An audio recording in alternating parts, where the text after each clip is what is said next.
کوئی لاکھ ہمیں پابند کرے، کوئی لاکھ ہمیں پابند کرے، اسلام کی دعوت زندہ ہے۔ ونؤمن به ونتوکل علیہ ونعوذ باللہ من شرور انفسنا ومن سیئات اعمالنا من يهده الله فلا مضل له ومن يضلله فلا هادي له ونشهد أن لا إله إلا الله وحده لا شريك له ونشهد أن سيدنا وسندنا وحبيبنا ومولانا محمدا عبده ورسوله أرسله بالحق بشيرا ونذيرا بين يدي الساعة. أعوذ بالله من الشيطان الرجيم. بسم الله الرحمن الرحيم. ومن أحسن قولا ممن دعا إلى الله وعمل صالحا وقال إنني من المسلمين. وقال الله تعالى: والمؤمنون والمؤمنات بعضهم أولياء بعض يأمرون بالمعروف وينهون عن المنكر ويقيمون الصلاة ويؤتون الزكاة ويطيعون الله ورسوله أولئك سيرحمهم الله إن الله عزيز حكيم. فقال النبي صلى الله عليه وسلم: جددوا إيمانكم. قيل: كيف نجدد إيماننا؟ قال: بكثرة قول لا إله إلا الله.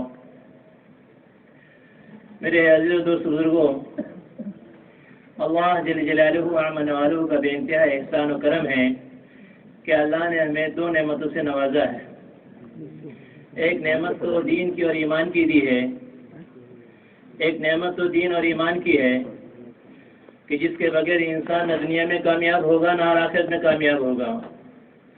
ہم سبوں کا یقین یہ ہوتے چلے جا رہا ہے کہ دنیا میں کامیاب ہونے کے لیے دنیا کی چیزیں ہیں اور آخرت میں کامیاب ہونے کے لیے آخرت کے اعمال ہیں، جبکہ علماء فرماتے ہیں کہ دنیا میں بھی کامیابی کے لیے اور آخرت میں بھی کامیابی کے لیے یہ دین اور ایمان اور اس کے اعمال ہیں۔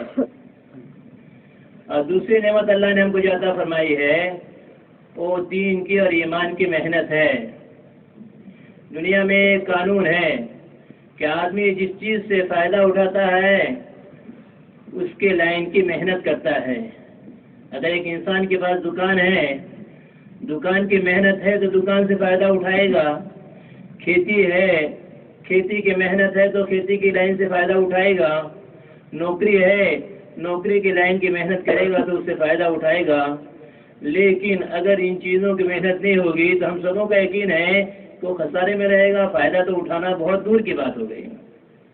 بس یہ چیز محنت کے ذریعے، دعوت کے ذریعے ہم سب کو سمجھنا ضروری ہے کہ اتنا بڑا دین اور اتنا بڑا ایمان اگر ہم اس کی محنت نہیں کریں گے تو اس ایمان سے ہم فائدہ کیسے اٹھائیں گے، اس دین سے ہم فائدہ کیسے اٹھائیں گے؟ اس لیے کہ علماء فرماتے ہیں کہ دین کی حقیقت کو زندگی میں لانے کے لیے اور ایمان کی حقیقت کو زندگی میں لانے کے لیے اور اعمال کی حقیقت کو زندگی میں لانے کے لیے یہ ضروری ہے کہ اس لائن کی محنت کی جائے۔ اور دعوت اور تبلیغ کے ذریعے یہ چاہا جا رہا ہے کہ ہم سب اپنے مقصد زندگی کو پہچانیں اور اپنی ذمہ داریوں کو پہچانیں۔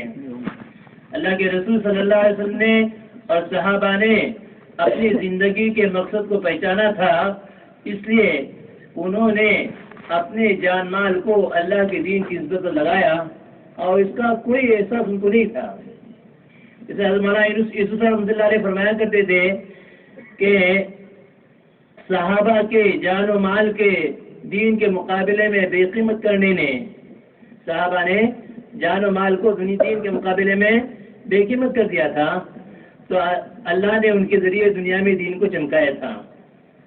اللہ ہم سبوں کے قصوروں کو معاف کرے کہ آج ہم نے اپنے جان و مال کو قیمتی سمجھ کر کے کہ جان مال بچے، جان مال رہے، چاہے دین مٹ جائے، اللہ کے دین کے مقابلے میں بے قیمت نہ سمجھنے کی وجہ سے آج ہم نے خدا کے دین کو اجاڑا ہے۔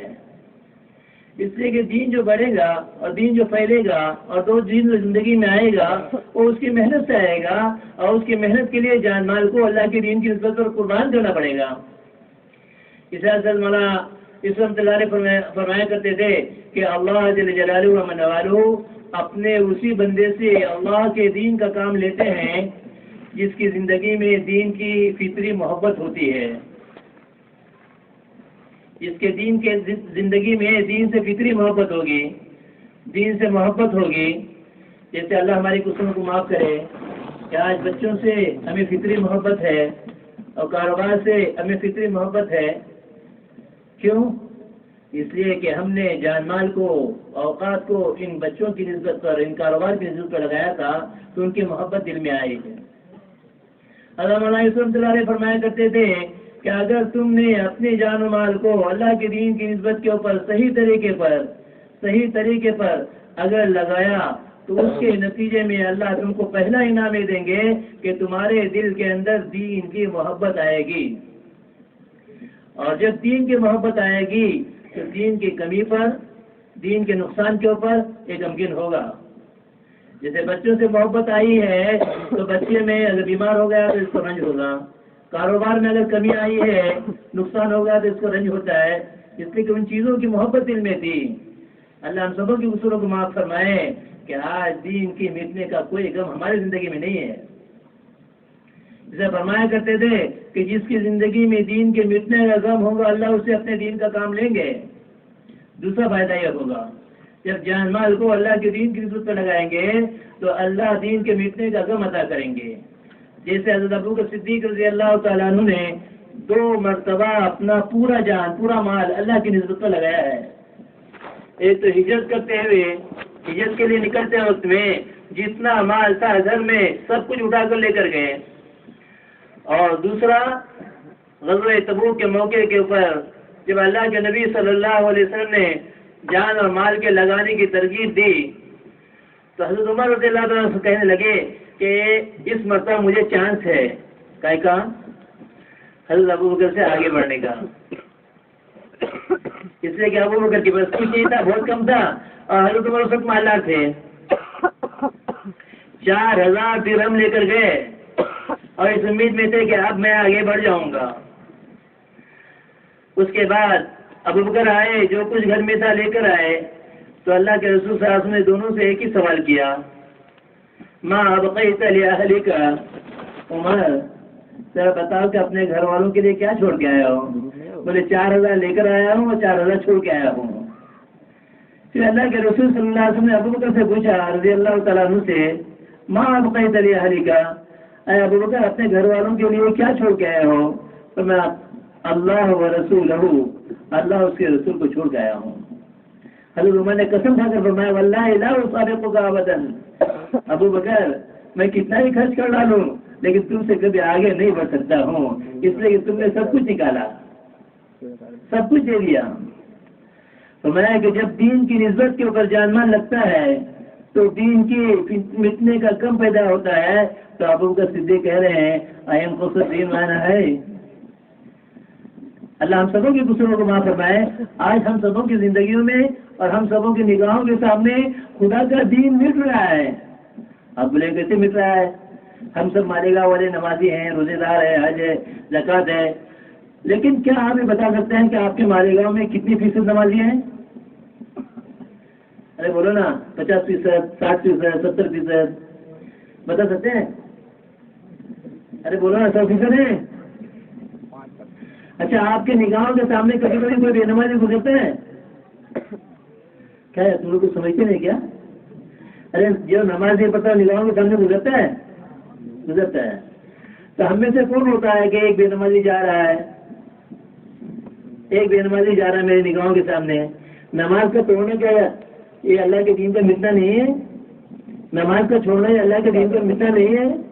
اسے ابو درداء رضی اللہ تعالیٰ فرمایا کرتے تھے کیا میں تم کو زندوں میں مردہ آدمی بتاؤں؟ تو سب تعجب کرنے لگے، زندہ یا مردہ دونوں سے کوئی چیز ہو سکتی ہے، زندہ ہو کر مردہ کیسے ہو سکتا ہے؟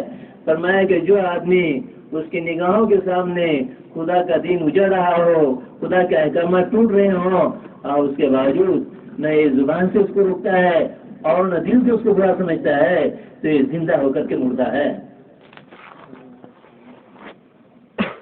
کیوں؟ جس انسان کے اندر اتنی بھی ہمدردی غمگساری نہ ہو انسانیت کی، ایک بے ایمان گزر رہا ہے، ایک مشرک اپنے نگاہوں کے سامنے گزر رہا ہے، اور ہمارے دل کے اندر اس کے بارے میں کوئی جذبہ پیدا نہیں ہوتا ہے۔ اس لیے حضرت مولانا صاحب دامت برکاتہ اس بات کو بار بار کہتے ہیں کہ اگر ہم راستے میں چلتے ہوئے ایکسیڈنٹ دیکھ لیتے ہیں اور کسی بیمار کو دیکھ لیتے ہیں تو کون سی دعا پڑھتے ہیں؟ چلو یاد کی ہوگی تب بولیں گے نا، الحمدللہ الذی عافانی مما ابتلاک بہ وفضلنی علی کثیر ممن خلق تفضیلا۔ اللہ تعالیٰ کتنا بڑا احسان ہے، اس ایکسیڈنٹ سے میری حفاظت کی، ورنہ میری بھی گاڑی کا ایکسیڈنٹ ہو سکتا تھا، اس بیماری سے میری حفاظت کی، ورنہ یہ بیماری مجھ میں بھی آ سکتی تھی۔ تو ہم یہ دعا پڑھتے ہیں کہ نہیں پڑھتے ہیں؟ پڑھتے ہیں۔ لیکن کبھی کبھی کسی بے ایمان کو دیکھ کر اور کسی بے نمازی کو دیکھ کر بھی ہماری زبان سے دعا نکلتی ہے کہ اللہ تعالیٰ کتنا بڑا احسان ہے کہ تو نے مجھے نماز کی توفیق دی ہے۔ اتنے سارے لوگ بغیر نماز کے زندگی گزار رہے ہیں اور جہنم میں جائیں گے، آگ میں جلیں گے۔ ایسے ہے جیسے کوئی آدمی جل رہا ہے اور اس کے سامنے ہم کھڑے ہیں اور اس کے آگ کے بجھانے کی کوئی فکر نہیں کرتے، تو لوگ ہم کو کیا بولیں گے؟ ارے بولو نا، لوگ ہم کو کیا بولیں گے؟ بہت بےحیث آدمی ہے، بہت بےحیث آدمی، اس کو کوئی عقل ہی نہیں ہے۔ سامنے ایک آدمی چل رہا ہے اور اس کو کوئی فکر نہیں۔ فرمایا کہ ایسے ہی جب ایک ایمان والے کے سامنے ایک بے نمازی گزرے تو اس کے دل کے اندر احساس پیدا ہو کہ اگر یہ بغیر نماز کے دنیا سے گیا تو جہنم میں جلے گا۔ اب یہ احساس پیدا ہو گیا، ایک دم پیدا ہو گیا تو ایمان والا ہے، ورنہ زندہ ہو کر کیا بولتا ہے؟ حضرت مولانا الیاس صاحب رحمۃ اللہ علیہ ایک مرتبہ فجر کی نماز پڑھا کے ایسے سامنے بیٹھے اور ایک آہ کی، بولے کیا بات ہے، کیا بات ہے؟ کہنے لگے اصل میں سوچ رہا ہوں کہ اللہ کا احسان ہے کہ اللہ نے ہمیں فجر کی نماز جماعت کے ساتھ پڑھنے کی توفیق عطا فرمائی۔ بہت سارے ایمان والے ہیں جنہوں نے ابھی تک فجر کی نماز نہیں پڑھی ہے، اور بہت سارے ایمان والے ایسے ہیں کہ جنہوں نے زندگی میں فجر کی نماز نہیں پڑھی ہے۔ میں سوچتا ہوں کہ کیا ہوگا ان کا اور کیا ہوگا میرا۔ ہم لوگوں نے کیا ہوگا ان کا، میرا کیا ہونے والا ہے؟ میں تو نمازی آدمی ہوں۔ تبلیغ کیا ہے؟ اس احساس کو، اس غم کو زندگی میں لانے کا نام تبلیغ ہے۔ یہ کیا ہوگا؟ پھر آگے فرمایا کہ اللہ کے رسول صلی اللہ علیہ وسلم نے مثال دی اس امت کی، کمثل قوم استحموا علی سفینۃ، ایک کشتی پر سوار ہوئے ہیں، کچھ لوگ اوپر ہیں اور کچھ لوگ نیچے ہیں، اور نیچے والے اپنے حصے میں سوراخ کر رہے ہیں، نیچے والے اپنے حصے میں سوراخ کر رہے ہیں۔ تو بتاؤ غلطی کس کی ہے؟ اوپر والوں کی کہ نیچے والوں کی؟ نیچے والے کی۔ تو ڈوبنا کون کی ہے؟ دونوں نا۔ ارے یہ تو ظلم ہے، گناہ ایک کرے اور بھٹے سب۔ فرمایا کہ لا فرق بین من یسکن فی اعلاها و ادناها، کوئی فرق نہیں پڑتا ہے کوئی اوپر رہے کوئی نیچے رہے، اگر گناہ ہو رہے ہیں اور اس کے آنکھوں سے آنسو نہیں نکلتے اور اس کے پیشانی پر بند نہیں پڑتے ہیں اور اس کی دل کی دھڑکن تیز نہیں ہوتی ہے تو گناہ کرنے والا نہ کرنے والا برابر ہو گیا۔ چلو آپ 4 مہینے مت نکلو، تو ان کا اتنا غم کرنے کے لیے لاکھوں روپے لگتے ہیں کیا؟ ارے بولو نا، اتنا فکر کرنے کے لیے؟ اچھا 6 مہینے جانے کا لگتا ہے یا 1 سال جانے کو لگے گا تب کہیں یہ غم آئے گا؟ ایسا ہے کچھ؟ اتنا غم گھر میں بیٹھے بیٹھے راستے میں چلتے چلتے ایمان والا کرتے دل میں غم پیدا کر لے کہ اللہ اتنے سارے لوگ حکم کو توڑ رہے ہیں، کیا ہوگا؟ اور جس کے اندر اتنا غم بھی پیدا نہ ہو تو میں کہ وہ ایمان والا حقیقی کامل ایمان والا نہیں ہو سکتا ہے۔ جیسے ام سلمہ رضی اللہ تعالیٰ کی روایت ہے کہ اللہ کے رسول صلی اللہ علیہ وسلم نے فرمایا انہ سیکون بعد امرا، میرے بعد بادشاہ کا دور چلے گا، فتعرفونها وتنکرونها، بعض اچھا کریں گے بعض برا کریں گے، فمن انکر فقد سلم، جو ان کو روک دے وہ تو محفوظ ہو گیا، ومن کریا فقد بریا، اور جو اس کو ناگوار سمجھے کہ اللہ نافرمانیاں ہو رہی ہیں وہ بھی اللہ کے گناہ سے اور اللہ کے عذاب سے محفوظ ہو جائے گا۔ ولیکن من رضی وتابع، جو خوش ہو اور جسے اس کا احساس ہی نہ ہو کہ اللہ کی نافرمانی ہو رہی ہے اور ان کے ساتھ میں ہنستے کھیلتے رہے، اور میں کہ جب بھی عذاب آئے گا ان دونوں کو آئے گا، اسے دعوت و تبلیغ کے ذریعے ایک محنت چلائی جا رہی ہے کہ ہم سبوں کی زندگی میں ایک فکر پیدا ہو. اچھا گھر پہ بیٹھے بیٹھے فکر کریں, آپ رو رہے, میں کیوں رو رہے, میں ایسا رہا پہلے اب بھی میرے سامنے نگاہوں کے سامنے ایک بے نمازی گزرا تھا, اب میں سوچ رہا ہوں کیا ہوگا اس کا, اور اگر میں نے اس کو دعوت نہیں دی تو کیا ہوگا میرا. ایسا کبھی غم پیدا ہو رہا ہے, تبلیغ میں چل رہا ہے, ایسے تبلیغ والے ہیں اور کوئی غم زندگی میں نہیں. بس محنت کے ذریعے چاہا جاتا ہے کہ وہ ایمان کامل. اس طرح سے مولانا صاحب دامت برکاتہ اس بات کو بار بار کہتے ہیں. مولانا بدر عالم میرٹھی نے اپنی کتاب میں لکھا ہے, لیس مستوی کمال ایمان جفاف شفتین بکثرت الصیام. کسی کا ایمان کامل ہو اس کی نشانی یہ نہیں ہے کہ روزے رکھتے رکھتے اس کے ہونٹ سوکھ گئے ہو, اور کسی کا ایمان کامل ہے اس کی نشانی یہ نہیں ہے کہ نماز پڑھتے پڑھتے پیشانی کالی ہو گئی ہو. ایمان کے کمال کا نشانی یہ ہے کہ آدمی گناہوں کو دیکھ کر کے تڑپے, اللہ کی نافرمانی کو دیکھ کر کے روئے کہ اللہ کیا ہوا. اس لیے میرے دوست لوگوں, یہ ہماری ذمہ داری ہے, ایک تو اپنی ذات سے اپنے ایمان کو بنانا, اپنی ذات سے اپنے ایمان کو بنانا کہ ہمارا ایمان کی ایسی محنت ہو کہ ہمارا ایمان محفوظ رہے. اس لیے مولانا رحمۃ اللہ فرمایا کرتے تھے, ایک آدمی بازار گیا اور وہاں سے واپس آیا بغیر چوتھا کلمہ پڑے ہوئے, اور اس بازار کی چیزوں سے متاثر ہو گیا اور اس کے دل میں یقین آیا کہ اتنی بڑی دکان ہوگی نا تو اتنا نفع ملے گا, اور اتنی بڑی نوکری ہوگی نا تو اتنی سیلری ملے گی. اگر اس نے اسباب کا اور چیزوں کا یقین دل میں بٹھا لیا اور وہاں جا کر چوتھا کلمہ نہیں پڑا تو اندیشہ ہے کہ اس کا ایمان سلب ہو جائے گا. کیوں؟ اس لیے کہ وہاں جا کر کہیں لا الہ الا اللہ وحدہ, اے لوگوں, اے مارکیٹ, اے بازار, اے دنیا کی چیزیں, اے نوکریاں, کچھ بھی نہیں ہے. لا الہ الا اللہ وحدہ, ایک اکیلا ایک کا تنہا اللہ ہے جس کا کوئی پارٹنر نہیں, جس کا کوئی شریک نہیں. اگر یہ کہے گا چوتھا کلمہ پڑے گا تو اپنے ایمان کو بچا کر لے کر آئے گا. اس لیے حضرت مولانا اسلام فرمایا کرتے تھے کہ تم جتنا وقت بازاروں کو دیتے ہو اتنا وقت مسجدوں کو دو تاکہ تمہارا ایمان محفوظ رہے. لیکن اللہ ہمارے گناہوں کو معاف کرے, نہ آج ہم مسجدوں کو دینے کو تیار ہے اور نہ مسجدوں میں دینے کو تیار ہے. مسجد میں مجلسیں ہوتی ہیں تو ہم لوگ سب کیا بولتے ہیں, تبلیغ والوں کی مجلس ہے, تبلیغ والوں کا گشت ہے, اور تبلیغ والوں کا بیان ہمارا نہیں ہے. جبکہ یہ گشت ہے, یہ بیانات ہیں, یہ ہمارے اجتماعات ہیں, ایک ماحول میں لا کر کے ایک فکر کے دلانے کا نام ہے کہ ہم سب کی زندگی میں اپنے ایمان کے بنانے کی اور اللہ کے دیے ہوئے ایمان کی نعمت کو پوری دنیا میں پھیلانے کی ہم سبوں کی زندگی میں کیسی فکر پیدا ہو. اسے میرے دوستوں, پہلی ذمہ داری اپنے ایمان کے بنانے کی ہے, بچانے کی ہے اور بڑھانے کی ہے, اور دوسری ذمہ داری دنیا کے اپنے ایمان کو پھیلانے کی ہے. جب ایمان والا اپنی ان ذمہ داریوں کو پورا کرے گا, اس طرح عمر بن خطاب رضی اللہ عنہ فرمایا کرتے تھے, من سرہ ان یکون من هذه الامہ فلیؤدی شرط اللہ تعالی, جس کسی کو اس کا خوشی ہو, جس کسی کو اس کی خوشی ہو کہ اللہ تیرا احسان ہے کہ تو نے مجھے امت محمدیہ صلی اللہ علیہ وسلم میں پیدا کیا, تو اس کو چاہیے کہ اللہ نے جو شرط بیان کی ہے اس شرط کو پورا کرے. اور شرط کیا ہے؟ تأمرون بالمعروف وتنہون عن المنکر, لوگوں کو اچھائیوں کی طرف بلاؤ اور لوگوں کو برائیوں سے. اس سے میرے دوست لوگوں, یہ فکر ہماری زندگی میں کیسے آئے, اس کے لیے اللہ کے راستے میں نکالتے ہیں. اور مولانا صاحب دامت برکاتہ اس بات کو کہتے ہیں کہ اگر ہم نے اس ماحول میں رہ کر کے جس ماحول سے اسباب کا اور چیزوں کا یقین آتا ہے, جس ماحول میں بیٹھ کر کے اسباب کا یقین بنتا ہے, فرمایا کہ یہ آدمی کبھی اللہ کی ذات سے استفادہ نہیں کر سکتا ہے. اس لیے کہ اس کے دل میں کیا ہے کہ چیزیں ہیں تو ہوگا. اس طرح مولانا رحمۃ اللہ علیہ فرمایا کرتے تھے کہ اگر تم نے اسباب سے بچا لیے, دکان بنا لیا, مکان بنا لیا اور کاروبار سجا لیا, اور اب اللہ کی ذات سے امید ہے کہ اللہ دے گا, کہنا ہے کہ شرک والا راستہ ہے.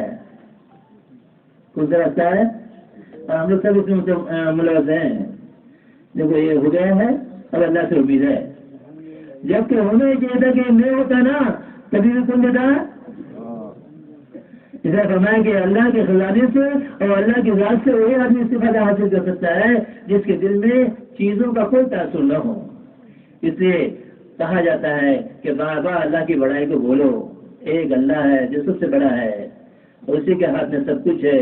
عزت ذلت کامیابی ناکامی اور بیماری اور شفا یہ سب کس کے ہاتھ میں ہے؟ ارے بولو نا. جتنا ہم اللہ کو بولیں گے اتنا اللہ کی ذات کا یقین دل میں آئے گا اور جتنا اللہ کی ذات کا یقین دل میں آئے گا اتنا اللہ کے خزانوں سے نفع اٹھانا آسان ہو جائے گا. اور اگر ہم نے اللہ کو نہیں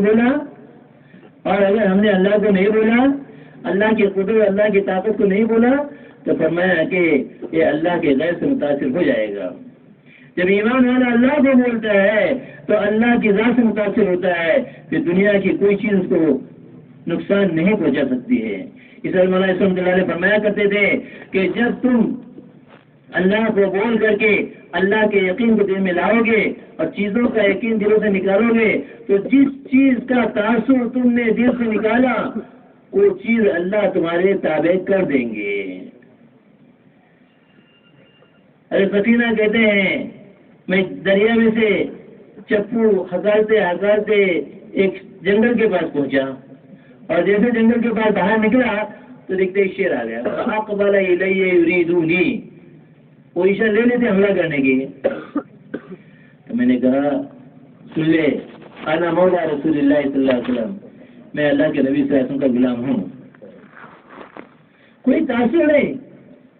شیر ہے کوئی تاثر نہیں. میں اللہ کے نبی کا غلام ہوں. بولے ٹھیک ہے میں راستہ بھٹک چکا اپنی جگہ سے. چلو شیر آگے ارے پیچھے یہاں تک کہ وہ جماعت میں جا کے چھوڑا ہے اور ایک بہت زور سے چنگار لگائی ہے. علماء کہتے ہیں کہ اس نے 2 چیزیں کہی تھی. ایک تو کہا تھا کہ عمر کو میرا سلام کر دینا. اب بعض لوگ اس کی تشریح میں کہتے ہیں کہ اے سفینہ اگر تو نبی کا غلام ہے تو یہ بات سن لے کہ میں بھی نبی کے غلاموں کا غلام ہوں. ہم نے ابھی تک غلامی اختیار ہی نہیں کی ہے. نہ اللہ کی غلامی اختیار کی ہے اور نہ نبی کی غلامی اختیار کی ہے. کیسے لوگ ہمارے تابع ہوں گے؟ جو جس کا تاثر اور جو جس کا تعلق اور جو جس کا یقین نکالے گا اللہ اس چیز کو اس کے تابع کر دیتے ہیں. تاریخ میں سیرت میں بات ملتی ہے. حضرت ابن عمر جا رہے ہیں راستے میں شیر ہے. لوگ ادھر کے ادھر اور ادھر کے ادھر. بولے کیا ہوا؟ بولے شیر ہے. گئے شیر کے پاس کان اسے اٹھایا ایک چپڑ چلائی. اللہ کے مخلوق کو تکلیف دیتے. شیر جنگل کی طرف چلا گیا. اسی جگہ کھڑے ہو کر کہنے لگے ما کذب علیک رسول اللہ صلی اللہ علیہ وسلم. اللہ کے نبی نے سچ کہا ہے کہ انما یسلط علی ابن آدم. انسان کے اوپر وہ چیز مسلط ہو جاتی ہے جو جس سے آدمی متاثر ہو جاتا ہے. اور اگر آدمی اللہ کے علاوہ کس سے متاثر نہ ہو ایک اللہ ہے وہی سب کچھ ہے. طلب یسلط علیہ غیرہ. پھر اللہ اس کے اوپر کسی چیز کو مسلط نہیں کرتے ہیں. اس لیے ہماری ذمہ داری ہے ہم اتنا اللہ کو بولیں کہ اللہ چیزوں کا تعصب دل سے نکالے. اس لیے سیرت میں بات ملتی ہے کہ جب جمع جاری اللہ کے راستے میں سامنے بھیجا ٹھاٹے مارتے ہوئے سمندر ہے اور ساتھی مشورہ کر رہے ہیں. عدیب میں مجھے آیا ہے رضی اللہ تعالیٰ عنہ لیکن ہمیشہ ماں رضی اللہ لطفہ یہ تو ایک کچرا ہے یہ سمندر نہیں ہے. یہ کون کر سکتا ہے جس کے دل میں ہو کہ اللہ ہوگا اللہ چاہے گا تو ہوگا اور اللہ نہیں چاہے گا تو کچھ نہیں ہوگا. یہ ایسا اس کی زبان سے بھی نکل سکتے ہیں. ہمارے ایسے ٹھیک ہے اللہ ہی کرتا ہے لیکن کیا کریں گے بولو کشتی بھی نہیں ہے اب کیسے جائیں گے. ارے ہم تو ایسی ہے نا اس لیے کہ ہم نے اللہ کو نہیں بولا ہے. اتنا اللہ کو بولے کہ اللہ جو چاہے کرے. اللہ کسی کا محتاج نہیں ہے. اس لیے میرے عزیز دوستوں محنت کر کے اللہ کی قدرت کو اللہ کی بڑائی کو اللہ کی طاقت کو اتنا بولے کہ دل اندر سے کہے کہ اللہ کے علاوہ کوئی کچھ نہیں کر سکتا ہے. اس لیے میرے عزیز دوستوں کہا جاتا ہے کہ ذکر کرو اللہ کو بولو. جو آدمی اللہ کو بولتا ہے تو اللہ کی محبت دل میں آتی ہے. اور جب اللہ کی محبت دل میں آتی ہے تو محبوب کی بات ماننا آسان ہوتی ہے. نہ ہم زبان سے اللہ کا ذکر کرتے ہیں اور نہ دل سے اللہ کا ذکر کرتے ہیں اور نہ دعوت سے اللہ کا ذکر کرتے ہیں. ہماری ذمہ داری ہے کہ اس ماحول میں آنے کے بعد ہم اتنا اللہ کو بولے سبحان اللہ پاک اللہ کی ذات ہے, الحمدللہ تمام تعریفیں اللہ کے لیے ہیں, اللہ اکبر سب سے بڑی ذات اللہ کی ہے. اس وجہ سے مناسبات فرماتے ہیں جب مسلمان اللہ کی بڑائی کو بولنا چھوڑ دیں گے تو غیر اس کو شرک کے کرنے پر مجبور کر دیں گے. یہ تو ہماری ذمہ داری ہے کہ ہم کو اللہ کا ذکر کریں. اور سب سے بہترین ذکر کیا ہے؟ زبان کے ساتھ میں دل لگا ہوا ہو. اللہ ہمارے گزروں کو معاف کرے. اور زبان سے تو ذکر کرتے ہیں اور دل دنیا میں بھٹکتا رہتا ہے. اصل ذکر تو یہ ہے کہ اللہ کی عظمت دھیان کے ساتھ میں آئے, یہ اصل ذکر ہے. اور بڑا ذکر کیا ہے کہ اللہ بھی ہم کو یاد کرے, اللہ بھی ہم کو یاد کرے کہ بندے نے مجھ کو یاد کیا فاذکرونی اذکرکم, تم اگر مجھے یاد کرو تو میں بھی تمہیں یاد کروں گا, اللہ کہتے ہیں. اور اللہ یاد کرے تو, منسٹر یاد کرے تو, چیف منسٹر یاد کرے تو, یہ بھاؤ کہتا ہے. میرا نام لیا تھا صاحب نے, صاحبوں کے صاحب, مالکوں کے مالک, خالقوں کے خالق اللہ جل جلالہ, وہ کہتے ہیں اذکرکم, میں تم کو یاد کروں گا. اس سے بہتر اور کیا بات ہو سکتی ہے؟ اور حقیقی ذکر کیا ہے کہ تنہائی میں رہے, موبائل کے ساتھ میں رہے, گندی کلپس اور ننگی چیزیں آنکھوں کے سامنے آتی ہیں, آنکھیں بند کر دے, یہ ہمیں حقیقی ذکر ہے. ورنہ کیا ہوتا ہے, ادھر کوئی دیکھتا نہیں, ادھر دیکھتا کوئی نہیں, ادھر دیکھتا کوئی نہیں, اب چالو ہو جاتا ہے. حقیقی ذکر کیا ہے کہ اللہ کا دھیان اس وقت آ کر کے گناہوں سے بچے. حضرت ابن عمر رضی اللہ تعالیٰ عنہ طواف کر رہے ہیں, ایک آدمی نے کہا آپ کی بیٹی سے نکاح کرنے کا ارادہ ہے, کوئی جواب نہیں دیا. طواف کر رہے ہیں, اس آدمی کو بہت خراب لگا کہ میں نکاح کا پیغام دیتا ہوں ان کی بیٹی کو اور لینے کو تیار نہیں, باتیں کرنے کو تیار. پھر طواف کے اندر بات کرنا جائز ہے کہ نہیں ہے؟ ارے بولو نا, کون گیا حج کے لیے اس میں سے؟ ارے حج کے لیے کون گیا اس میں سے؟ کوئی نہیں گیا. ارے بہت حاجی, ارے مالیگاؤں کے حاجی مشہور ہے, سب جگہ اتنا نہیں بولا جاتا, لیکن یہاں حاجی حبیب, حاجی لئیق, حاجی پھولا, حاجی پھولا. تو دور میں چلتے تھے, موبائل پہ بھی بات کرتے تھے اور میرے اپنی بھی بات کرتے رہتے نا, کرتے نا کہ نہیں کرتے؟ طواف میں بات کرنا جائز ہونے کے باوجود بھی نہیں, کوئی جواب نہیں دیا. پھر بعد میں صاحب ملے, بولے ہاں فلانے صاحب آپ نے کچھ بول رہے تھے کیا؟ بولے ہاں میں آپ کو بول رہا تھا کہ میں نے سوچا ابھی بات کر کروں گا. آپ نے کوئی جواب نہیں دیا. تو کہنے اللہ کے بندے کیسی بات کرتے ہو؟ طواف کرتے کرتے ہم اپنی دونوں آنکھوں کے درمیان اللہ کو دیکھ رہے تھے, اب اس بیچ میں ہم تم سے دنیا کی باتیں کریں, کیسے ہو سکتا ہے؟ یہ ہے اللہ کا دھیان. اسے ہم کو اللہ کا ذکر, اللہ کے نبی صلی اللہ علیہ وسلم فرماتے ہیں افلا ادلکم علی افضل اعمالکم, کیا تم کو عمل بتاؤں جو اعمال میں سب سے افضل, وَأَزْكَاكُمْ عِنْدَ مَلِيكِكُمْ, اور تمہارے اللہ کے پاس سب سے زیادہ پسندیدہ, وَخَيْرٌ لَكُمْ مِنْ أَنْ تُنْفِقُوا الْفِضَّةَ وَالدِّينَارَ, اس سے زیادہ بہتر کہ تم سونے اور چاندی کو خرچ کرو, اور اس سے زیادہ بہتر کہ تم دشمنوں کے خلاف حملہ آور ہو جاؤ. اس سے زیادہ بہتر یہ ہے کہ اللہ کا ذکر کرو. کریں گے اللہ کا ذکر؟ کون کرے گا؟ ایک ہے ذکر سبحان اللہ الحمدللہ لا الہ الا اللہ اللہ اکبر, اور ایک ہے تو تذکرہ. مولانا صاحب احمد رضوانی بات کو فرماتے ہیں اجتماعی طور پر اللہ کے یاد کرنا یہ کیا ہے؟ تذکرہ ہے. اللہ کے مفہوم کو, یعنی لا کلمے کے مفہوم کو بیان کرنا, لا الہ اجتماعی طور پر. آپ اور میں بیٹھے ہیں, دونوں ایک ساتھ میں اللہ کر رہے ہیں, میں اللہ کرتے ہیں, اللہ کے علاوہ کسی سے کچھ نہیں ہوتا. فرمایا کہ یہ جو ہے نا ایمان کے کمال کو پہنچا دیتا ہے. ہم لوگ زیادہ تر اتنا کر لیتے کونے میں بیٹھ کر تصدیق تصویر کر دیتے, یہ بھی بہت اچھی بات ہے, غلط نہیں ہے, لیکن اس سے زیادہ اہم یہ ہے کہ یہ ماحول, ہمارا یہ ماحول جو ہے نا پنڈال کا ماحول, اس میں ہر ایک دوسرے میں بیٹھ کر گئے لا الہ اللہ کرتے ہیں. دیکھو اللہ کے علاوہ کسی سے کچھ نہیں ہوتا, نفع نقصان کے مالک اللہ, عزت اور ذلت کے مالک اللہ, کامیابی اور ناکامی مالک اللہ, اور زندگی اور حیات کے مالک کون ہے؟ بولیں گے کون کون بولے گا؟ تیسری بات جو ہے نا, ان تسبیحات کی جو پابندی کری جاتی ہے تاکہ ہم کو اللہ کا نام لینے کی عادت پڑ جائے اور ہم کو اللہ کا نام لینے کی لذت مل جائے. آج اللہ کا نام لینے میں ہم کو مزہ نہیں آتا ہے، اللہ کی عبادت کرنے میں ہم کو مزہ نہیں آتا ہے جتنا ہم کو دنیا کی چیزوں میں مزہ آتا ہے۔ اس لیے ہم تین تسبیحات کی پابندی کریں، وقتاً فوقتاً ہر عمل کی جو مصنون دعائیں اللہ کے رسول صلی اللہ علیہ وسلم نے بتائی ہیں اس کا اہتمام کریں۔ حضرت مولانا اسلام اللہ فرمایا کرتے تھے یہ دعائیں اگرچہ مستحب و سنت ہیں لیکن تجدید ایمان کو نیا کرنے کا اور ایمان کو بار بار بڑھانے کا ایک بہت بڑا ذریعہ ہے۔ اس سے ہم لوگ کھانا کھاتے ہیں تو کون سی دعا پڑھتے ہیں؟ الحمدللہ الذی اطعمنا، کس نے کھلایا؟ ہاں، اس زبان سے بھی بولنے کو تیار نہیں ہے لیکن میں کھلانے کو تیار نہیں ہے۔ جب تک کھلایا اللہ نے، اب یہ بولے گا تو بھاؤ نہیں کھائے گا کہ میں نے کما کر لایا ہے اور میری بیوی نے اچھا پکایا ہے اور ہم نے کھایا ہے، نہیں، اللہ نے کھلایا ہے۔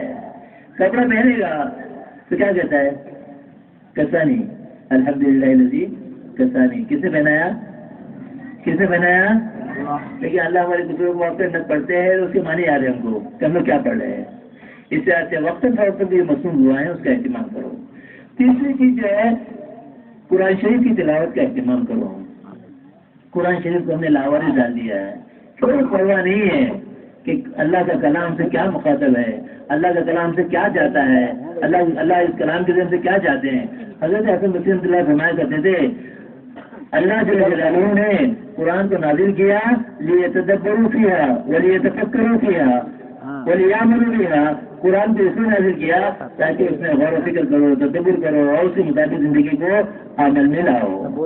لیکن الناس یتخذون تلاوت عملا، لوگوں نے اس کی تلاوت کرتے ہیں وہ لوگوں سے عمل ہو گیا قرآن کے اوپر، حالانکہ ہم لوگ تلاوت بھی نہیں کرتے۔ اس کو کیا معلوم بیچارے آدمی آنے کو ویسی ہوگی جو تلاوت بھی نہیں کرتی ہوگی، وہ تلاوت کرنے کو کھڑے کام بن جا رہے، جبکہ مقصود اس قرآن سے یہ تھا کہ سمجھتے کہ اللہ مجھ سے کیا چاہتا ہے۔ اس لیے قرآن شریف کی تلاوت کا اہتمام کریں گے۔ اپنے اوقات کو مسجدوں میں گزارو۔ دیکھو یہ 4 دیواری مسجد کے درجے میں ہے، اپنے اوقات کو یہاں وہاں کھانے کی چیزیں ہیں، بیچنے کی چیزیں ہیں، ہم نے اس کے لیے فارغ نہیں کیا ہے، بلکہ ہم نے اس کے لیے کیا ہے کہ ہاں ایمان یقین کے مذاکرے میں شریک ہوں گے تو اللہ ہماری دنیا آخرت دونوں بنائیں گے۔ اس کے لیے میرے عزیز دوستوں کو ایک گزارش آپ سے گزارتے ہے کہ آپ اس کی فکر کرو کہ اس پورے ماحول کے اندر، اس پنڈال کے اندر کوئی رات قرآن نہیں، موبائل نہیں، خرافات نہیں، لغویات نہیں، اس میں جب جیسے موقع ملے گا یا تو وقتی ضرورت پورے کر رہے ہو یا دیکھ معمولات پورے کر رہے ہو، ذکر کر رہے ہو، تلاوت کر رہے ہو، اوابین کر رہے ہو، چاش کر رہے ہو، رات کی تنہائی میں اللہ کے مانگ رہے ہو۔ آج اللہ ہمارے گناہوں کو معاف کرے، اللہ سے مانگنا بہت کم ہو گیا۔ حضرت مولانا عبد اللہ فرمایا کرتے تھے پہلے جماعتوں کا رونا ہمیں سونے نہیں دیتا تھا، اب جماعتوں کا سونا ہمیں رونے نہیں دیتا ہے۔ کیسے بھیڑ پڑے رہتے ہیں، جبکہ حضرت مولانا عبد اللہ فرمایا کرتے تھے کچھ ہاتھ آتا نہیں، مجھے آئے سحر گائی کے صبح میں رات کی تنہائی میں اللہ کے پاس رونے کی سوا کوئی چیز ہاتھ میں کام میں نہیں آتی ہے۔ تو ہماری ذمہ داری ہے کہ اس کے مجمع میں رہ کر کے راتوں کو آدھا گھنٹہ پونا گھنٹہ پہلے اٹھ کر 2 4 سے 8 رکعتیں پڑھ کر پھر اللہ سے مانگے کہ اللہ اس مجمع کو بھی ہدایت دے، مجھ کو بھی ہدایت دے اور اس اجتماع کو پورے عالم کی ہدایت کا ذریعہ بنائے۔ مانگیں گے سب، اور ایسی فکر اس بات کی کرو کہ اپنے مقام پہ جاؤ گے تو مسجدوں میں اپنے اوقات کو گزارو۔ تو صحابہ کرام کا ایک عام مزاج تھا، انہوں نے اپنے اوقات کو 3 حصوں میں تقسیم کیا تھا، 3 حصوں میں یہ تو کم سے کم درجہ ورنہ بات سہارا ہوتے تھے دن اور رات 24 گھنٹے اللہ کی رضا سے، بات سہارا ہوتے آدھا دن آدھا رات، اور بات سہارا ہوتے جو 1/3 دیتے تھے 1/3 8 گھنٹے دن میں اور 10 دن مہینے میں اور 4 مہینے سال میں۔